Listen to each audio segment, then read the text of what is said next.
Hello বন্ধুরা, good morning. আমি অর্পিতা চলে এসেছি আরও একটা নতুন ব্লগ নিয়ে। তো চলো, সকাল সকাল ঘুম থেকে উঠে পড়েছি। আর এইখানে দেখো ঝাঁটা নিয়ে চলে এসেছি, কারণ ওপরে শুয়েছিলাম আগের দিনকে, জানো তো। তো তাই জন্য কিন্তু ওপরে ঘরটা পরিষ্কার করবো। আর ওপরে যদি না শুই না, বিছানাটা সবসময় অত ঝাড়তে হয় না, মানে মানে পরিষ্কারই থাকে। তো যাই হোক, বাসি বিছানা তো তুলতে তো হবেই, তাই না বলো। আর ওই পাশে দেখেছো আমি ওই হাফটা কী করেছি বলো তো, একটুখানি ওই নর্মাল যে অনলাইনে স্টিকার কিনতে পাওয়া যায়, মানে ওয়ালপেপার, তো সেগুলো কিনে লাগিয়ে দিয়েছি। যেহেতু আমার এই ঘরে তাড়াতাড়ি করে আমি ঢুকেছিলাম, মানে মিহি হওয়ার সময়, তাই জন্য এটাকে কোনো মানে ঘষে প্রাইমার করা হয়নি, তাই জন্য না বারে বারে না ওই গুঁড়োগুলো পড়তে থাকে আর হাতে পায়ে লেগে যায়, সাদা সাদা হয়ে যায়, যেটা ভালো লাগে না। তা আমার এরকম ছিল, মানে সেইগুলোই কিন্তু স্টিকারটা লাগিয়ে দিয়েছি। যদিও কম পড়েছে, আবার কিনে লাগিয়ে দেবো ভাবছি। যতদিন না মানে কিছু করা হবে প্রাইমার টাইমার, ততদিন কিন্তু এটা দিয়ে কিন্তু কাজ চালাবো। দেখো মানে বেশ বুদ্ধিটা কীরকম বলো, লাগিয়ে দিয়েছি। ভালো লাগছে না বলো? আমার কিন্তু দেখতে ভালোই লাগছে, খুব একটা খারাপ লাগছে না। আর এই যে যেহেতু এটার মধ্যে প্লাস্টিক লাগানো রয়েছে না, তাই জন্য কিন্তু এটা না বারবার করে চাদরগুলো সরে যায়, সবসময় কিন্তু এটাকে টান টান করতে হয়। আর আমি একটু টান টান বিছানা রাখতেই ভীষণ ভালো লাগে। আর মিহিকে আমি এখানে মানে ওর সাথে তো কিছুক্ষণ সময় কাটালাম, রাখলাম ওকে। আর ওখানে কিন্তু ওকে কিন্তু গাড়ির মধ্যে বসিয়ে দিয়েছি। আর ওই পাশে দেখতে পাচ্ছ, গাড়িতে ওকে এখন দেখা যাচ্ছে না যদিও, কিন্তু ওই পাশে বালিশগুলো, ছোটো বালিশগুলো ওকে রেখেছি। আর এখানে দেখো আমি একটুখানি খেলে নিলাম, যে একটুখানি ছেলে তো ক্রিকেট প্র্যাকটিস করে সারাক্ষণ, তাই আমি মা হয়েও কিন্তু মানে ক্রিকেটের ছেলের মা, তাই আমিও ক্রিকেটার হয়ে গেছি। যাই হোক, দেখো তোমাদের সাথে একটু মজা করলাম। আর এখানে এই জানলা দিয়ে তো আমার প্রচণ্ড রোদ আসে, আগাগোড়ায় শীতকাল, গরমকালে তো আরও বেশি আসবে, শীতকালেও রোদ আসতো। তাই ইনডোর প্ল্যান্টগুলোকে ভেবেছি এখানটা, মানে এখানটা আমি ভেবেছি না, এখানটা আমি রোদে দিয়ে থাকি। 4টে ইনডোর প্ল্যান্ট আছে ঘরে, তো 4টের মধ্যে দুটো দুটো করে দেই। একদিন এই দুটো দেই, একদিন ওই দুটো দেই, এইভাবে কিন্তু দেই। আমি গাছগুলোর নাম বলতে পারবো না, শুধু হোয়াইট লিলি দুটোর নাম বলতে পারবো। এছাড়া এখন যেই দুটো গাছ রয়েছে সেই দুটোর নাম আমি বলতে পারবো না। যদি তোমরা নামটা জেনে থাকো অবশ্যই কমেন্ট বক্সে জানিও। এই যে এই দুটো গাছের কথা বললাম, তো থাকো। আর এই পাশের গাছটা আমাকে মা দিয়েছিল, যেটা নাকি এখন এনে রাখলাম, তাই একটুখানি জলও দিয়ে দেবো গাছের মধ্যে। আর ইনডোর প্ল্যান্টে তো খুব একটা বেশি যত্ন করতে হয় না, ওদের হালকা যত্ন করলে কিন্তু হয়ে যায়। তাও একটু রোদ, যতই ইনডোর প্ল্যান্ট হোক একটু তো রোদের দরকার হয়, তাই জন্য জানলা দিয়ে যেহেতু আসে তো অসুবিধা হয় না।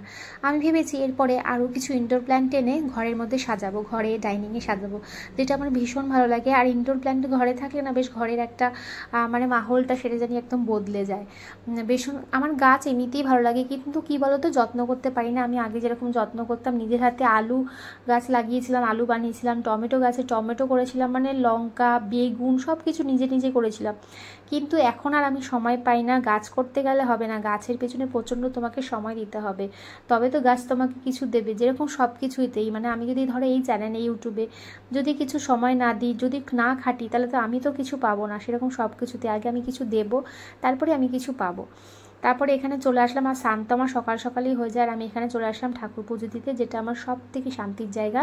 আমি নিজের হাতে পুজো দিলে যতটা শান্তি পাই, অন্য কেউ পুজো দিলে, আমি বলছি মানে আমার শাশুড়ি পুজো দিলে আমি অতটা শান্তি পাই না। কারণ উনি না পুজোটা যেহেতু চেয়ারে বসে করে, নিচে বসতে পারে না, তাই জল টল পড়ে, সেভাবে করতে পারে না। তবে ফুলগুলোকে মানে প্রপারলি সাজিয়ে পুজো দিতে পারে না, মানে গুচ্ছের করে দিয়ে রাখে, যেটা আমার একদম ভালো লাগে না, আর আমার এটা পছন্দও না। কিন্তু যখন আমার প্রবলেম থাকে তখন তো ওনাকে দিতে হয়, কিছু করার নেই। আর বাড়িতে অরূপও কিন্তু পুজো এমনি দেয়, কিন্তু ওই খেতে খেতে পুজো ঠাকুরকে দেয় না। অরূপ ভীষণ সুন্দর পুজো করে যদিও। যাই হোক, আর আমার ছেলে তো পুজো দিতেই পারে না, মানে পারে না, ওকে বলেছি অনেকবার। যাই হোক, পরে তো শিখেই যাবে। এখন বকবক না করে চলো ভালো করে বাসি ফুলগুলোকে ঠাকুরে সরিয়ে দিই, বাসি যে ফুলগুলো থাকে। আর এই যে শিবটা দেখতে পেয়েছো, তোমাদের আবারও দেখিয়ে দিই, এই শিবটা কিন্তু আমরা এনেছিলাম। তো এখন শিবের মাথায় জল ঢালবো, জল ঢেলে কিন্তু শিবটাকে মানে পুজো দেবো। আর এই যে ঠাকুরের সোয়েটারগুলো ছাড়ানো হয়নি, ভাবছি ছাড়িয়ে দেবো, সময় পাচ্ছি না। পুজো দিতেও একটু টাইম লাগে, পুজোটাও ভালো করে দিতে হয়, তো একটু টাইম লাগে। আর এখানে আমাদের গাছে নিচেই আমাদের জানো তো টগর ফুল হয়, কিন্তু লোক নিয়ে চলে যায়, মানে চুরি করে নিয়ে চলে যায়। ফুল চুরি করতে অনেকেরই ভালো লাগে, কিন্তু ওই যে যেই কটা আমার শাশুড়ি পায় এনে না এরকম রেখে দেয়। আর দেখো, খুব একটা শীতকালে তো ফুটতো না, গরমকালে না প্রচুর ফুল ফোটে। আর শীতকালেও দিয়েছে, মানে যে কটা ফুল দিত আমাদের, মানে গাছ যে কটা পেতাম সে কটা দিয়ে পুজো হয়ে যেত ডেলিকার। আর এখানেও দেখো ভালো করে কিন্তু প্রত্যেক দিনই শাশুড়িকে বলি যে একটা বড় কিছুর মধ্যে জল দিয়ে যদি রাখা যায় না, তাহলে এগুলো ফুটে যায়। আর যেহেতু অনেকটা চাপা জায়গায় ছিল, তো ফুলগুলো না ভালো করে ফোটেনি, যদিও জলের মধ্যে রেখেছিল। মাঝে মাঝে তো উনি জলে রাখেনও না, মাঝে মাঝে এমনি রেখে দেয়। আর এমনি রেখে পুরো একদম নেতিয়ে থাকে। এই যে চলো দেখো এখানে আজকে রান্নাটা দেখিয়ে দিই, ফুলকপির বড়া, পনির, আর এখানে রয়েছে কিন্তু কড়াইশুঁটি সিম দিয়ে ডাল, তার সাথে কিন্তু আজকে রান্না হয়েছে পটল। আজকে ফার্স্ট টাইম কিন্তু বাড়িতে পটল রান্না হলো।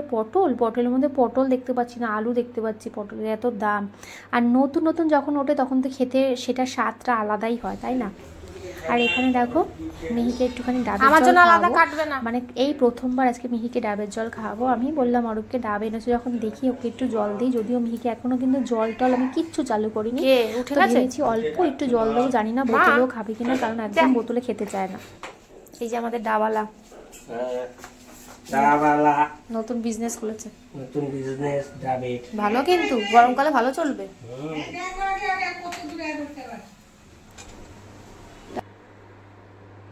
এই যে বসে পড়েছি, বোতলে তো অরূপ ভরে দিয়েছে। আর এখানে দেখো ওপরে গায়ের মধ্যে একটা জামা ওর দিয়ে নিলাম, যাতে জলটা যাতে না পড়ে। জানি না ও খাবে কিনা, আর সত্যি কথা বলতে ও কিন্তু খায়নি। তো দেখো বোতলটা মুখে নিয়ে খালি চিবোচ্ছে, বুঝেছো? আগে কিন্তু বোতলের ওর বোতল ফিডিংয়ের আমি অভ্যাস করিয়েছিলাম, বোতল দিয়ে চামচ দিয়ে, আর ব্রেস্ট ফিড তো করেই, যাতে সব রকম অভ্যাস থাকে। কিন্তু না, আমি না 4-5 দিন ওকে বোতল দেইনি, টানা ব্রেস্ট ফিড করেছিলাম। তারপর থেকে আর দেখি বোতল নিতে চায় না, খুব কষ্ট বোতলে খাওয়াতে গেলে। বোতলে খাওয়ালে কি, আমি যদি পাম্প করেও রেখে যাই তাহলে কিন্তু বাড়িতে মা কিংবা আমার শাশুড়ি একটুখানি খাওয়াতে পারবে। আর অরূপ তো বলে না না বোতলে খায় না, যখন খাওয়াতে হবে না। তো আমি বলি যে না, আমারও তো একটুখানি বোতলে যদি খায় সুবিধা হবে, তাহলে আমিও একটু বাইরে বেরোতে পারবো, কোথাও দরকারে যেতে পারবো, এই আর কি। যাই হোক দেখো ওখানে কিন্তু বোতল যতই ওকে বলছি করছি, ও কিন্তু মুখে যাচ্ছে না, কারণ ও সমানে বোতলটা একবার এই দিকে চিবাচ্ছে, এদিকে এই দিকে চিবাচ্ছে। যদিও আমি পরে একটুখানি ড্রপার দিয়ে ওকে অল্প করে একটুখানি খাইয়েছিলাম, অল্প একদম সামান্য। তারপরে জলটা কী করেছিলাম, আমি খেয়ে নিয়েছিলাম। তো কী করা যাবে।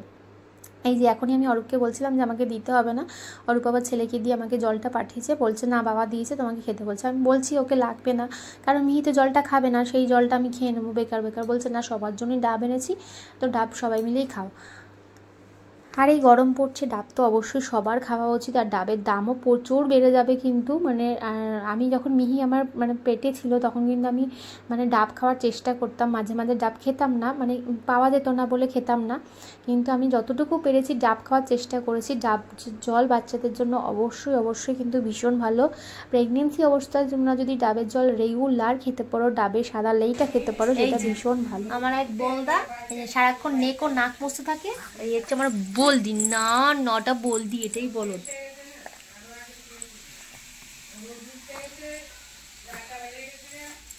কি এসছে ওনার সামার কালেকশানে, উনি কোথায় টমেটো মাখবে, কোথায় সানস্ক্রিন মাখবে, চলে আসলো ওই দিন। সেই যে মনে আছে, মনে আছে, এটা দেখো তাকিয়ে রয়েছে, মনে আছে, মনে আছে।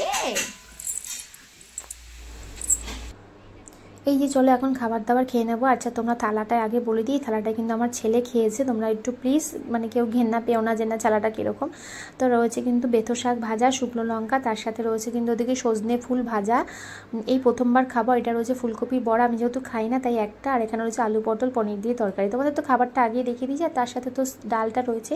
আর মিহিকে এখানে ওপরে পাশে রেখে কিন্তু আমি এখন খেয়ে নেবো ভাতটা চটপট করে। আজকের ব্লগটা কিরম লাগলো অবশ্যই জানিও, ভালো লাগলে লাইক কমেন্ট শেয়ার, আর নতুন থাকলে সাবস্ক্রাইব করে দিও।